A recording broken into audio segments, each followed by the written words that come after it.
Kaugnay dito, aming nililinaw na walang ibang student athlete ang nakitaan dahilan upang maging respondent sa kasong aming nirerekomenda. Sila ay pawang mga biktima rin na marahas na training na naganap.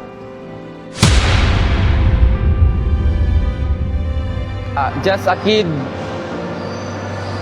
with a big dream. Mga idolo, bakit nga ba biglang naging sentro ng pambabatikos si Keffer Alas matapos ang malagip na trahedyang ikinasawi ni Rene Baterbonia at Divine Adili? Kasalanan nga ba niya ang nangyari? O isa lamang ba siyang naging biktima ng mabilis na panghusga ng social media? Sa video nito, aalamin natin ang mga kumpirmadong impormasyon, ang dahilan kung bakit siya ang naging target ng ilang netizen, at ang mga detalye na nagpapatuloy ng investigasyon. Pero bago tayo magsimula, huwag kalimutang i-like ang video, mag-subscribe at i-click ang notification bell para lagi kang updated sa ating mga sports at trending news. Tara, simulan na natin. Noong Hunyo 2026, nalungkot ang buong Philippine basketball community matapos pumanaw ang dalawang batang manlalaro ng Ateneo Di Manila na sina Rene Baterbonia at Divine Adili sa isang team activity. Napakadaming basketball fans, coaches at kapwa-atleta ang nagluksa dahil nga pareho silang may malaking pangarap at inasahang magiging bahagi ng kinabukasan ng Philippine basketball.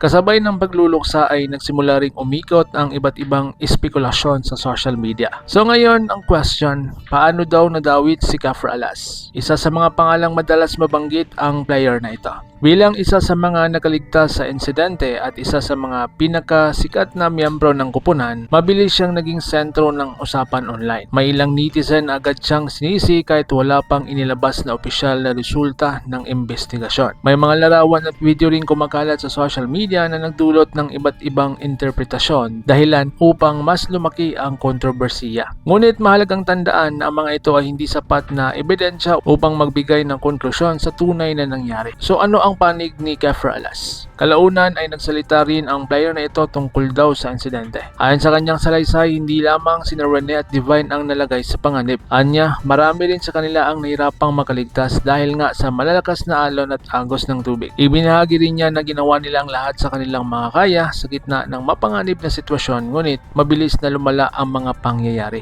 Malinaw sa kanyang pahayag na isa rin siya sa mga naapektuhan at patuloy na nagdadalamhati sa pagkawala ng kanyang mga teammates. Isa sa mga pinakapukaw na damdamin ay ang pagbisita ni Keffer Alas sa burol ni Rene Baterbonia. Makikita ang kanyang pakikiramay sa pamilya ng kanyang teammate habang personal siyang nakiramay at nagbigay galang. Maraming netizen ang nagsabing makikita sa tagpong iyon ang bigat ng kanyang pinagdaraanan matapos po ang trahedya. Samantala, nagpapatuloy pa rin ang opisyal na investigasyon ng mga otoridad. Sinusuri nila kung may mga paglabag sa mga umiiral na batas at safety protocols na dapat sanay na ipatupad sa isinagawang team activity. May mga ulat tungkol sa mga reklamong inihain laban sa ilang opisyal at coaches. Ang magiging pananagutan ng bawat isa ay nakasalalay pa rin sa magiging resulta ng legal na proseso.